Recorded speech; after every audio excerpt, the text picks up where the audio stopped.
Welcome to Standard Chartered Money Insights, a podcast series by Standard Chartered Bank that brings you market views and insights on the go. Welcome to Cut to the Chase. Today is Thursday, the 18th of July. I'm Daniel Lam, your host for the podcast. I want to build upon what we discussed yesterday about investors rotating into Trump trades. One of the major winners in US equities since the attempt on his life was the Russell 2000 index, i.e. the US small caps. Now, many of our clients do ask about our views on small caps from time to time. So this is a great time to dig deeper today. Now, first of all, it never hurts to talk about statistics and numbers. Through the 9th of July, the Russell 2000 was up only 1% in 2024. In the following 5 sessions, it gained more than 10%. The S&P 500, which had been outperforming small cap indices, was up 1.5% over that stretch and nearly 20% year to date. Now, I believe we're seeing the most obvious sign of the broadening out of the rally, something that has been talked about for nearly half a year now. Now, obviously, the big catalyst was the attempt on Trump, which boosted his chances of winning further.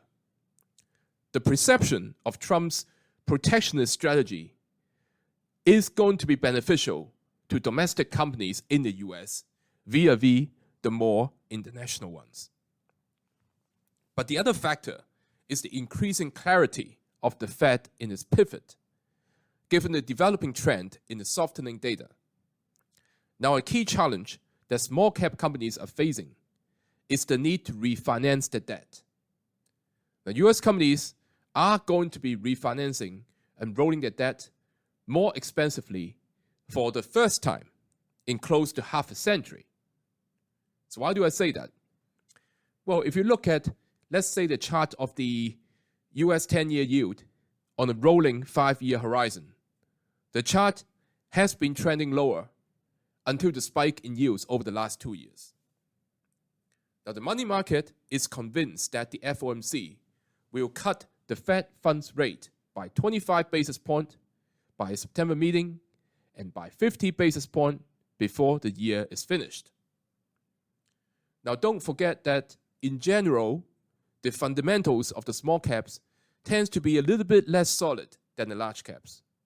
Refinancing at high rates can impact profitability significantly in small caps.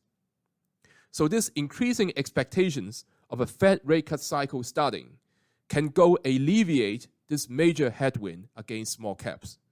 All these factors added together, plus the cheap valuation, means that we could see some further outperformance of small cap versus large caps in the near term.